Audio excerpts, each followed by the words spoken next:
en parlant des stars qui brillent depuis le début de ce mondial. Mais parlons d'abord des sélections, Arthur. Ouais. La fin des deuxièmes matchs est passée. On va attaquer les troisièmes rencontres à partir de ce soir avec, on va pas se mentir, deux affiches qui ne sont pas les plus sexy de ce mondial. C'est Bosnie-Qatar et Suisse-Canada, si je ne dis pas de bêtises. Ce sera mieux dans la nuit. Il y a le Brésil et le Maroc Ça dans la sera nuit. un petit peu plus sympa dans la nuit. Justement, le Maroc, on peut en parler, le Brésil et tout ça, ce sont les grandes sélections de ce mondial. Est-ce que pour toi, la hiérarchie des favoris a évolué aujourd'hui, après ce que tu as vu de cette dernière semaine? Non. Moi, la semaine dernière, quand on avait fait ce sujet, après la première journée de phase de groupe avec Maxime, j'avais parlé de l'Angleterre.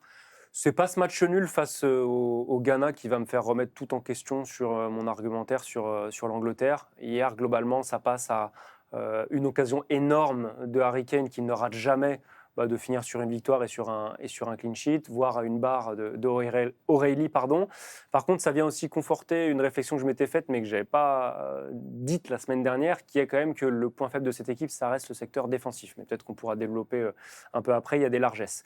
Par contre, quelque chose que je n'avais pas dit la semaine dernière, parce qu'on a tendance à parler des autres favoris, moi, mon favori, Ça reste l'équipe de France. ça reste l'équipe de France, parce que paire de centraux qui n'a pas d'égal dans ce mondial-là, attaque qui n'a pas d'égal, et puis échantillon assez intéressant. Un match face à une équipe très solide, victoire, plutôt convaincante en seconde période. Un match face à une équipe où on se dit il faut assurer, il ne faut pas tomber dans le piège. Pas de piège.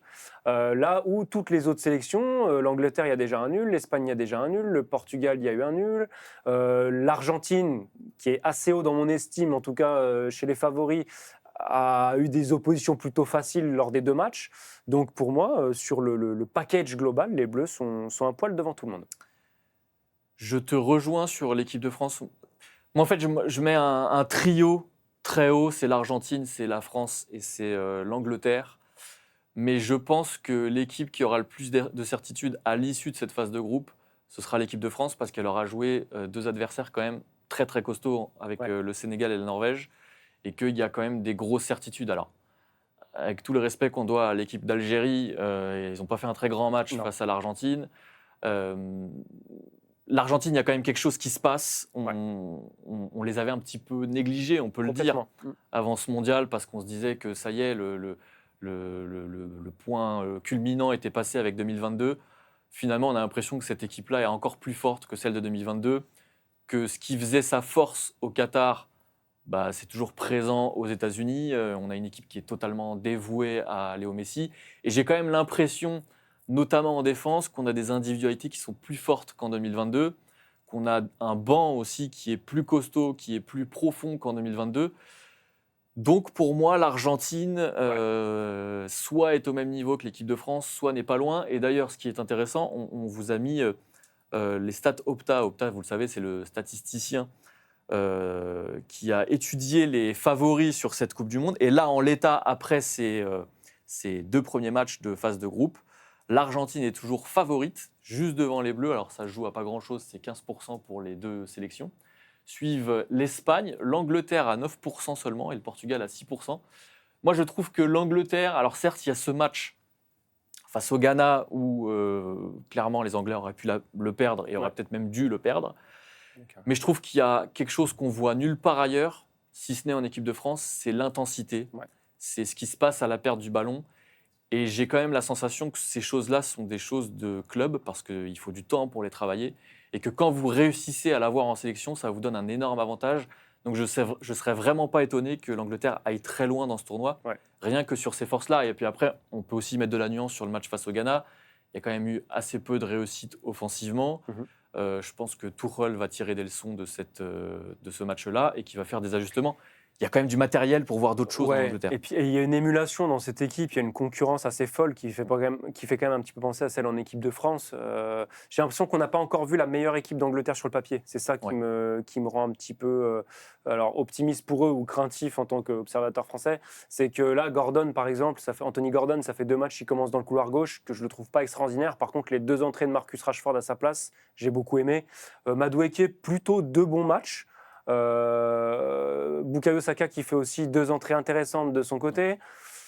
Voilà, après la paire au milieu, Ouais, Anderson-Rice, tu parlais de volume et de course, c'est assez impressionnant. extraordinaire. Rice, il est quand même là au sommet de sa carrière, Ouais. il est partout, il est assez incroyable. Il y a de la Et, présence dans la et surface dans même cette face au équipe. Ghana, il fait encore un très très bon match. Exactement. Bellingham, moins en vue face au Ghana, il avait été excellent lors du premier match. Et je répète ce que j'ai dit aussi la semaine dernière, mais équipe de coups de pied arrêtés. Et ça, dans une grande compétition, il y a des excellents frappeurs, il y a beaucoup de joueurs de tête aussi dans cette équipe. Vraiment attention à l'Angleterre. Je repense à ce qu'on a vu d'Opta. Il y a une équipe qu'on n'a pas du tout citée depuis le début. Le Maroc? Alors, le Maroc, mais je Ah, voulais quand même parler de l'Espagne avant. ah oui, oui, Parce que pardon, c'est non, vrai mais je qu'on croyais que a, tu parlais d'une équipe qui on a. n'était pas Non, non, dans non. ce... On a complètement éludé l'Espagne depuis le début. C'est pas qu'on les a oubliés, c'est qu'il y a quand même plusieurs réserves, à savoir l'opposition à laquelle ils ont fait face jusqu'ici, qui ne nous permet pas d'avoir de vraies réponses sur cette équipe-là.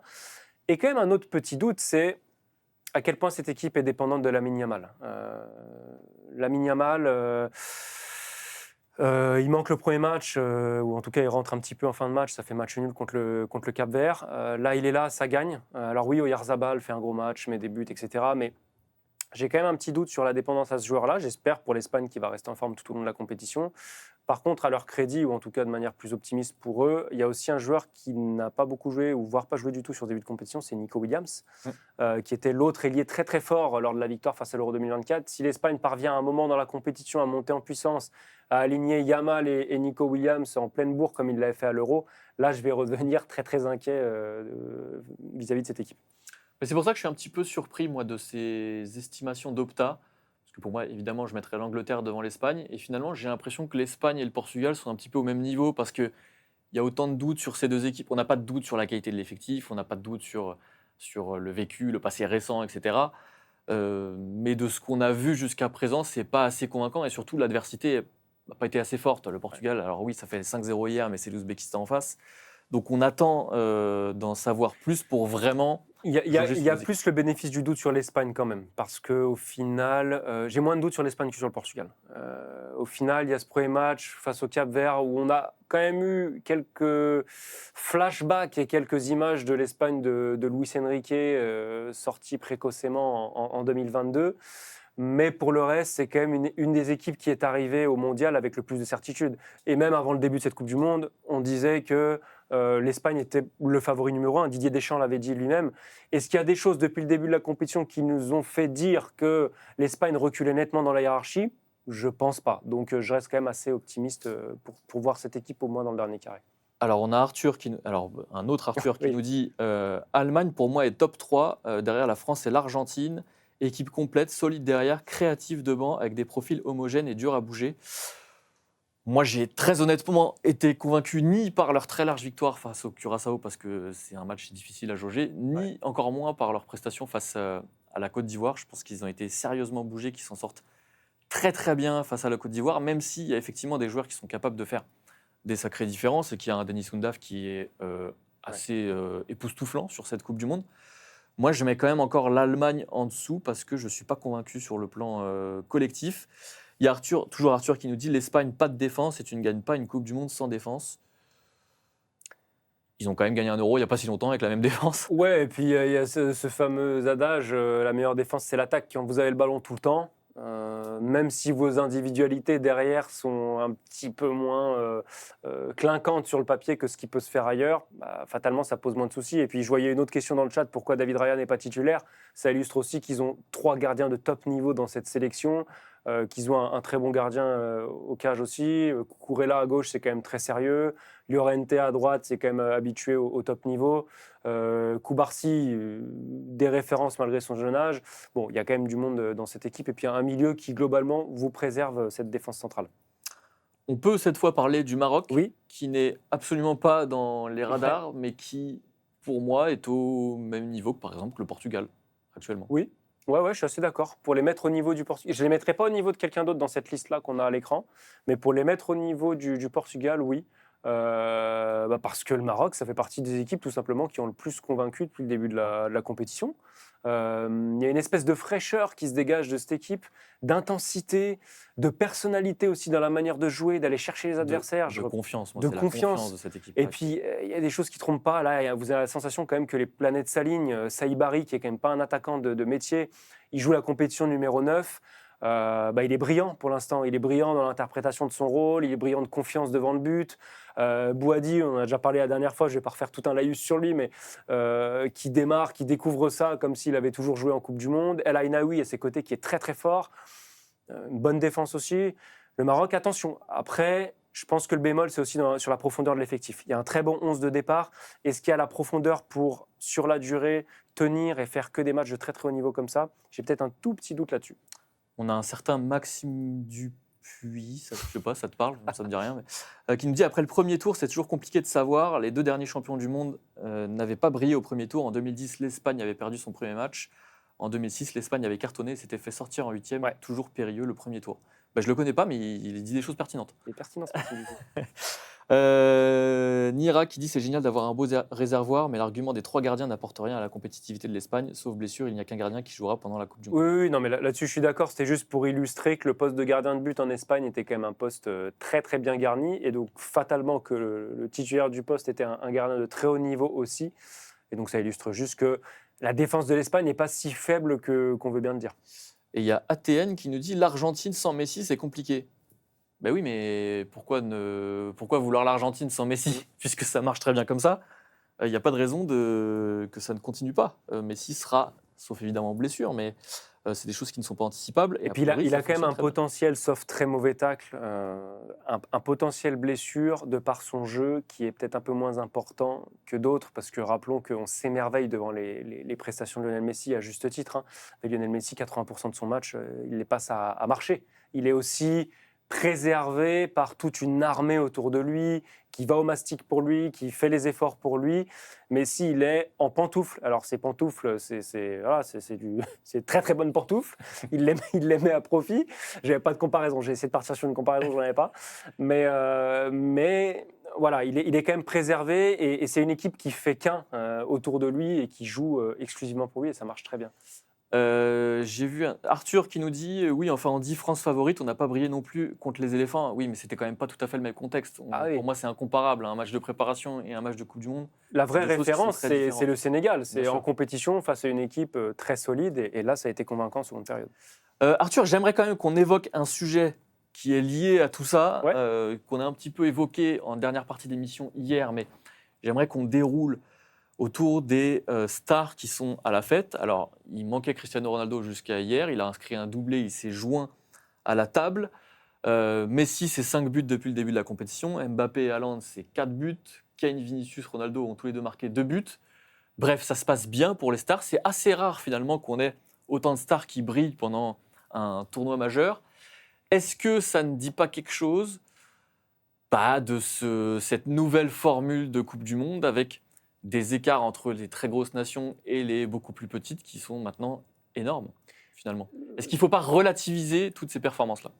Si, parce que factuellement, vous reprenez certains des buts, vous pensez au but de Kylian Mbappé face à l'Irak où le gardien il est quand même pas irréprochable.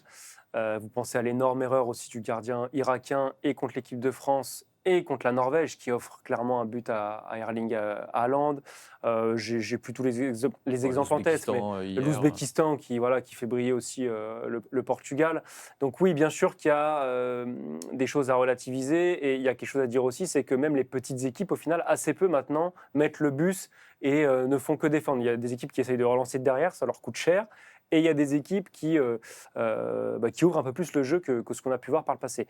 Mais moi, j'ai plutôt envie de retenir un truc positif de tout ça. Là, dans la liste, je vois beaucoup de joueurs qui étaient quand même très attendus pour des raisons différentes et qui répondent tous présents. Et j'ai envie surtout de souligner ça. J'ai envie de souligner le fait qu'il y a des joueurs qui assument leur statut. Erling Haaland, sa première Coupe du Monde. Vinicius, faut quand même se rappeler de ce qui se disait de lui au Brésil avant le début de la compétition, à savoir c'est un joueur qui brille jamais avec la sélection brésilienne. Là, qui plus est avec l'absence de Neymar sur le début de compétition, Vinicius, il a assumé son statut. Kylian Mbappé, il est surattendu, et je ne vais pas vous rappeler les débats qu'il y avait avant la compétition autour de Kylian Mbappé qui étaient complètement délirants. Il répond encore présent. Lionel Messi, tout le monde le pensait fini.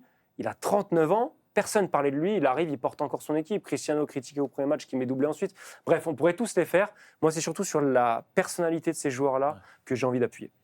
Oui, je te rejoins. Après, pour moi, il faut absolument la relativiser et se rendre compte que ce format-là change complètement la Coupe du Monde. Parce beaucoup disent oui, mais il y a toujours eu des scores fleuves en Coupe du Monde. Ce qui est vrai. En attendant, il n'y en a jamais eu autant. Et il n'y en a jamais eu dans ces proportions-là. On a vu un certain nombre de matchs avec plus de 5 buts d'écart. L'Allemagne contre le Curaçao, le Portugal avec l'Ouzbékistan. J'en oublie. Il y avait la Suisse, le Canada, pardon. Oui. Donc on en a vu beaucoup et il y en a de plus en plus. Et surtout dans le contenu des matchs, on voit aussi des matchs complètement à sens unique où c'est quasiment une attaque-défense. Et ça, on en voit aussi beaucoup plus. Donc pour moi, la Coupe du Monde est plus tout à fait ce qu'elle était jusqu'à 2022. Est-ce que c'est bien ou pas? On va attendre la fin pour le juger, mais il faut quand même relativiser. Après, je te rejoins totalement sur ce que ça a dit aussi de ces jours-là. Ça dit quelque chose parce que Ronaldo qui dit I'm back hier, ça compte. Ça montre aussi l'état d'esprit de ces jours-là. Ça montre aussi la psychologie des champions, pour faire une petite référence à Anthony Met qu'on a vu en début d'émission. Et ça, oui, ça a un petit côté un peu jouissif parce qu'au finalement, le foot, c'est aussi ça. C'est aussi s'identifier à la fois à des sélections et s'identifier à des stars.